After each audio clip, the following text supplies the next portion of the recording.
They say you can't have it all in the crossover market at around $30,000. You're not going to find a vehicle that looks compelling, sporty, and fun to drive. You're not going to find a vehicle at $30,000 that gives you the creature comforts and the quality you demand in 2024 heading into 2025. You're also not going to find a crossover that is practical and family friendly, that gives you a great overall well-balanced daily driver that's not going to break the bank. Well, it just might be possible actually with the 2025 Mazda CX-5 Select. Now, we have checked out this vehicle a few times on the channel, but mostly higher up in the trim levels at around $40,000. But in this segment at around 30 grand, a lot of manufacturers give you a cheap experience and you don't have that quality, you don't have that refinement. But in today's video, we're going to check out the Select. We're going to do an in-depth look at the exterior, the interior, take it out for a test drive, and see why, if you are looking at buying a daily driver for you and your family heading into 2025, you want a vehicle that does feel premium, that does have a high quality to it. A vehicle that at $30,000, you're getting the best bang for your buck. The CX-5 Select might be the best choice, but also should be on your list of considerations. Now, before we get in this video, I want to give a huge shout and thank you to Ira Mazda of Westwood in Westwood, Massachusetts, for letting me come down here to check out the 2025 CX-5.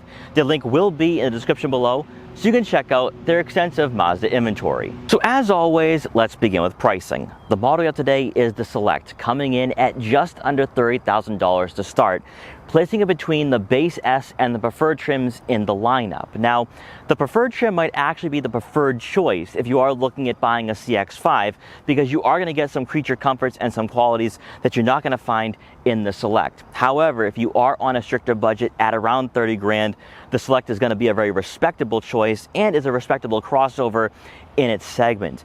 When you take a look at the CX-5 from the outside and you take a look at its exterior dimensions, it's actually one of the smaller offerings in this market. It actually is outsized by the RAV4, by the Volkswagen Tiguan, and Honda CR-V, but don't let any of that fool you, because when you take a look at the interior, you might be impressed. So from the outside, it's going to be closer in size to the Ford Escape, and you have that same design element to that, where you have the sportier design, the nice sloping roof line, and it just looks very aerodynamic. A lot of crossovers in this market are rather boxy, like the Subaru Forester. What you're also going to notice immediately is the full paint finish. Not a lot of manufacturers in this market do that, because you will have the plastic cladding, making the vehicle look more rugged and just a vehicle that can go off-road.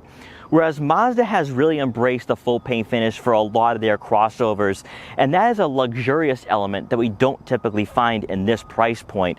And that is a really nice touch on our model today. I think it looks classier, but also more expensive than the price tag would suggest. Transitioning to the front fascia, you are going to have LED headlights, but the turn signals are incandescent. We normally see that in this price range. Also, if you want adaptive lighting, you'll have to spend a little extra for the higher trims to receive that. Connecting into those headlights will be the chrome strip in typical Mazda fashion that outlines the gloss black grille up front. And even though Mazda has always had more of a minimalist design to their vehicles, it definitely looks like a luxury crossover here. I love the sportier elements to Mazda's crossover lineup, specifically the CX-5 and CX-50. Better yet, matching the color match fender flares will be the fact we don't have any cladding up front. So it doesn't look rugged, doesn't look like a vehicle that will tackle the off-road, and that goes hand in hand with the 7.6 inches of ground clearance that we have here on the CX-5. Now, that is more than enough to take on snow-covered roadways and maybe some light off-roading, but most likely you're not going to be doing any hardcore off-roading with the CX-5, despite the fact that all-wheel drive is now standard across all trims for 2025. Then taking a look at the side profile, you are going to find color-matched side mirror caps with LED turn signal indicators to go along with blind spot detection, and you will have rear cross traffic alert. A lot of manufacturers don't give you that at $30,000, especially as standard equipment. So if you're looking for that type of safety, you're going to like that with the CX-5. Better yet, they are power adjustable and you can fold them. So if you do live in the city, you don't have to worry about someone smashing into those side mirror caps. For your tire size, you are going to get 17-inch alloy wheels with the Select, so nothing different compared to the S. Obviously, on higher trims, you'll be getting larger tires. So if you want the most amount of on-road comfort and maybe the least amount of road noise, this will be the setup to go with. Then as you make your way around to the back, you are going to notice the LED taillights, but better yet, just like we saw up front, the body lines, the sloping roof line, it makes the CX-5 look sporty and dynamic, whereas a lot of its rivals are boxy, boring, and sedated and kind of look like refrigerators on the roadways. Whereas with the CX-5, it kind of looks like a lifted hatchback, and I can definitely appreciate that for sure. Then for the lower portion of the rear fascia, you are going to notice dual exhaust outlets that are visible. A lot of manufacturers tuck them beneath the bumper, but with the visible exhaust outlets, it looks like a vehicle that is capable of getting up to speed rather quickly. And it's also here for the rear diffuser where you will notice the cladding, but that's all you have here in regards to that plastic material that you have for the exterior. Taking a peek under the hood of the CX-5 Select, you are going to have a 2.5 liter naturally aspirated 4-cylinder engine producing 187 horsepower and 186 pound-feet of torque. And unlike the Honda CR-V, Mitsubishi Outlander, Nissan Rogue, and a few others in this segment, it's not paired with the CVT. In fact, you do get a 6-speed automatic transmission, and that alone makes the Mazda CX-5, at least for an enthusiast, rather an enticing and interesting option in this market. Better yet, with the 2.5 that is naturally aspirated, you don't have to go with premium octane fuel for this one. So just go with regular, and that will make the CX-5 still a great economical choice in this segment. And speaking of fuel economy, you're looking at right around 23 miles per gallon in the city and 29 miles per gallon on the highway. Not the best in this segment, but most certainly not the worst. And also, as I talked about earlier on, you do get all-wheel drive standards. So if you're looking for a vehicle that is year-round capable, you want to have that versatility when you do tackle some winter conditions or snow-covered roadways, you're going to love what the CX-5 is offering here for 2025. It's once you step inside the CX-5 Select where this vehicle truly shines. And we've already discovered this before with the higher trims in the lineup for this model, especially for the turbo trims, but also even the carbon edition. Mazda does a fantastic job of giving you an entry-level luxury experience without having to spend over $40,000. And the Select is no different, even though this vehicle starts at just under 30 grand.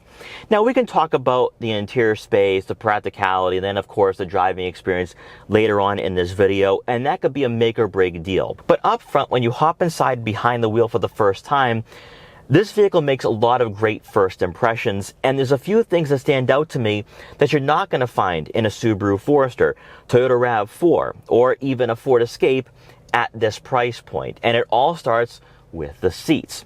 You're going to receive heated front seats that are in a leatherette upholstery.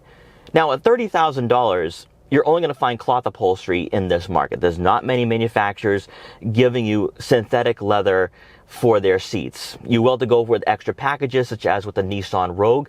With the Rogue, though, you're spending close to $35,000 for a similarly equipped vehicle, whereas this is $5,000 more affordable.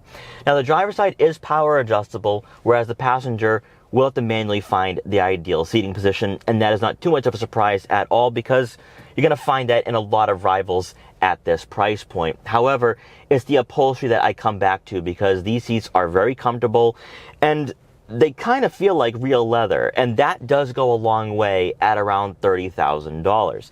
Now, in true Mazda fashion, they do give you a lot of bolstering and support with these seats, so you won't be swaying around too much when you are on a winding back road or you're on a spirited drive. Now, this goes hand in hand with your leather-wrapped steering wheel, which feels really nice in the hands, but you also get a leather shift knob as well. You don't typically find that in this market. A lot of rivals don't give you a leather steering wheel. Now, unfortunately, it's not heated, but I'm not expecting that for a Select trim. But with this steering wheel, you have a nice aggressive 10 and 2 positions, but firm 9 and 3 grip. So you're going to really enjoy yourself behind the wheel when you are on those twists and bends on a winding back road. In front of you will be analog gauges with a small information display to your right. And by pressing down on the info button on the left side of the steering wheel, you can scroll through a bit of information here, such as your trip odometer, but also remaining fuel range, when your next service appointment is due. It's just the bare necessities, nothing super in-depth, and I'm not expecting that for a vehicle at 30 grand. Then quickly taking a look at the infotainment system, you are going to have a 10.2-inch screen. It is not a touchscreen, so you have to use the quick access buttons and rotor dial on the center console to access different menus efficiently.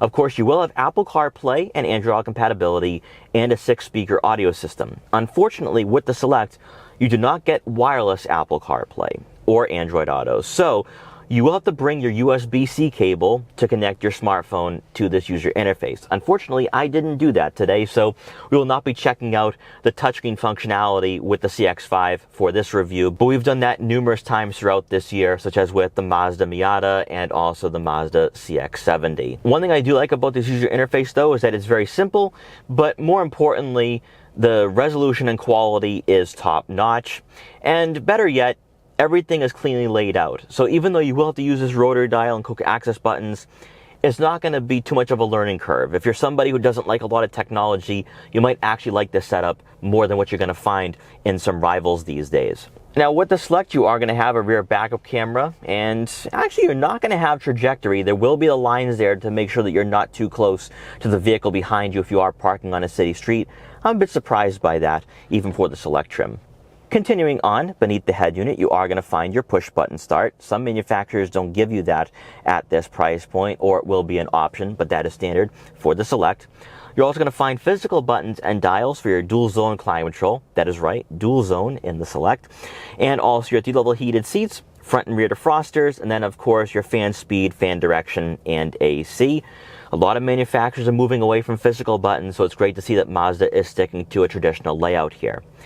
Beneath that, you are going to find a cubby for your smartphone or a wallet, and then you're also going to find a 12-volt outlet. You'll then have your gear selector, which is leather wrapped, and that is flanked by gloss black trim. You'll find your drive mode selector for normal and sport, then your buttons and your rotary dial for the head unit with a volume knob, which is really cool to see. Then your electronic parking brake and auto vehicle hold, 2 cup holders as always, and then for the standard storage compartment, you have plenty of room for smaller items such as a couple wallets, smartphones, or other tech gadgets, and you'll find 2 USB-C inputs and another 12-volt outlet. And with the Select, to round out the front seating area, you do not get a power moonroof. You will receive that on the Preferred, so if you want some of those creature comforts, go with the Preferred. But if you don't need that, you don't want that, the Select, I think, is very well equipped. Now for passengers in the back, they're actually greeted by a lot of interior space. And from the outside, the CX-5 does look rather small. Even when you take a look at the exterior dimensions, it's one of the smaller compact crossovers in this market, being outsized by the Toyota RAV4, Honda CR-V, and Volkswagen Tiguan. Yet none of that matters at all for passengers in the back, because they'll have close to 40 inches of legroom. That is huge. That is surprising in this market, especially for a vehicle of this size. Now, when you take a look at the CX-5, you're thinking, well, this kind of looks small. Is it going to be practical enough for me and my family? I think absolutely. Now, also throw in the fact we don't have a moonroof, so you have a lot more headroom as well. Even though the CX-5 does look sporty, it does look somewhat aerodynamic, that doesn't take away from interior space. Now, I adjust the seat a little bit further back because those are somewhat on a recline, and I have plenty of legroom back here. So I don't think people around the height of 6 feet tall and above will be complaining at all. So if you do have smaller children, this is a great family vehicle for sure. Now, I would argue that when you are trying to squeeze in a third person, that's where it might be a bit of a stretch. That's where I would say go with the CX-90 or maybe even the CX-70, because you do have an aggressive center hump, and that will take away from legroom and shoulder room.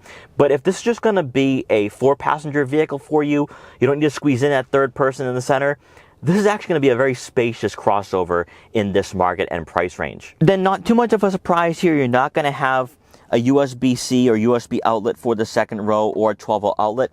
However, you are going to find 2 center-mounted air vents, and better yet, you are going to receive a center armrest with 2 cup holders. Then making a way around to the back one more time to check out the rear cargo area for the CX-5, there is one minor sacrifice you'll be making by going with the Select over the Preferred, and that is no power liftgate. But inside, behind the second row seat, you're looking at right on 29 cubic feet of room, which isn't class leading, but is most certainly not the least amount of space you're going to find in this segment. It would be on par with a Subaru Forester. Now, I was able to fit all my camera gear today, no problem. So that's 3 bags of camera gear, a gimbal box, and a tripod. And I had a lot more room to stack on even more items. So you can easily store probably 10, 11, 12 bags of luggage back here, no problem, if you are going on a road trip with the family. Now, better yet, and this is one thing I really love to see in this market, not a lot of manufacturers give you this. On both sides of the rear cargo area, you will have quick release tabs that will conveniently lower the second row of seats. So if you are in a hurry, maybe have heavier items, you can conveniently lower those second row seats and you can store everything in the back of your CX-5. When those second row seats are folded, you're looking at right on 58 cubic feet of room, and that does fall short of a lot of vehicles in this market. So that is where the smaller design of the CX-5, the sportier look, and also somewhat of a lifted hatchback design is where it kind of becomes a bit of an issue in regards to the practicality.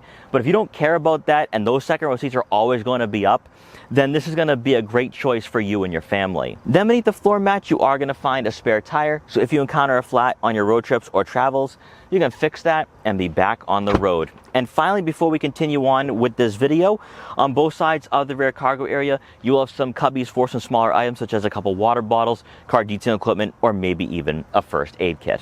And now that we've gone over everything, let's take the CX-5 out for a quick test drive to see how it performs. Where Mazda has excelled in recent years is with their driving dynamics, handling, and suspension. For a lot of vehicles in this market, particularly from Japan, but also Americans have been known to do this as well, such as with Ford and Chevrolet, that the steering is often rather vague. It's leaving a lot more to be desired. There just isn't any enjoyment being behind the wheel. In fact, it just feels numb and somewhat sedated.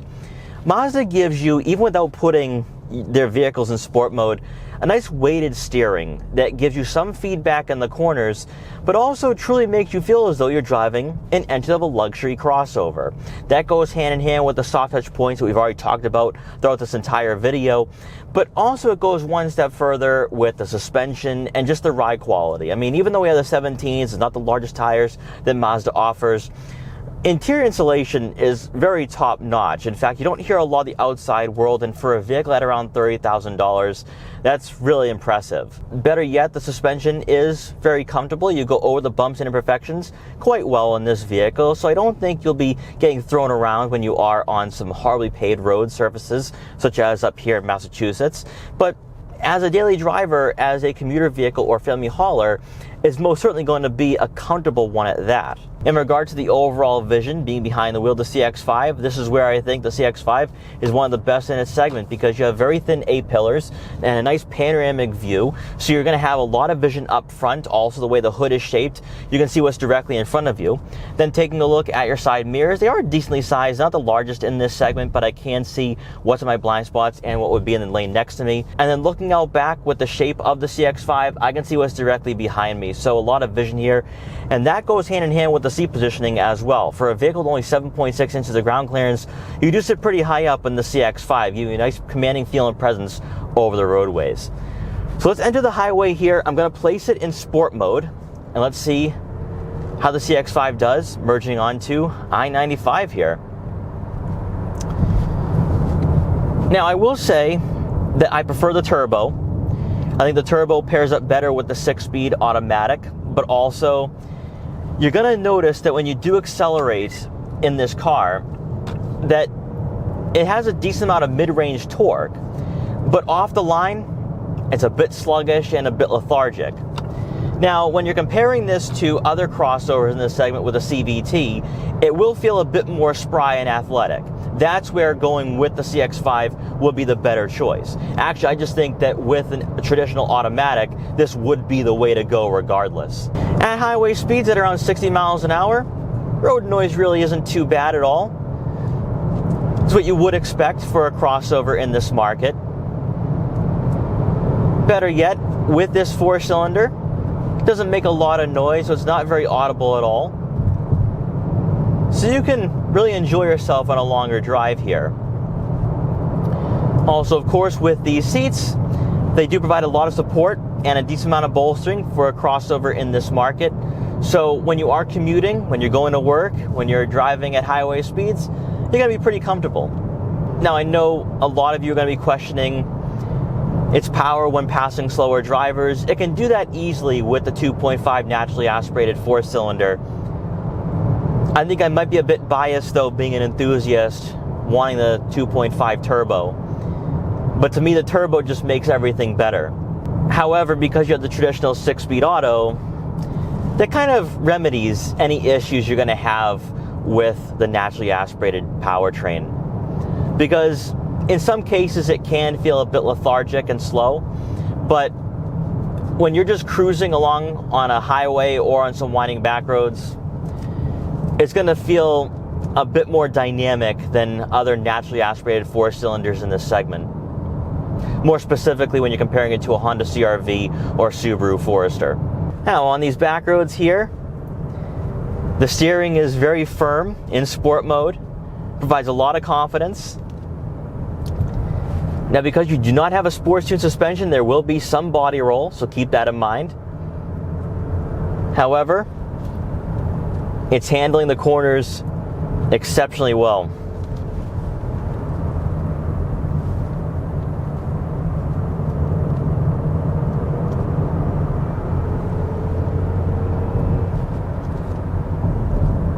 I love the fact that with the CX-5, even in this form with the Select, it is rather engaging. Unfortunately, there's no paddle shifter, so you can't rotate the gears yourself. However, the 6-speed is what really makes this rather enjoyable. And for a lot of vehicles in this market, I typically wouldn't take it on roads like this because you'd end up wishing you brought a sports car. Whereas the CX-5, even when you're just out on a fall foliage cruise, this would be a very fun vehicle to drive. Its responsiveness, its willingness,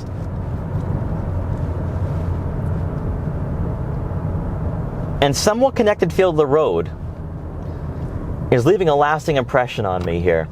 All in all, after this quick test drive, I really like what the CX-5 is offering here with the Select.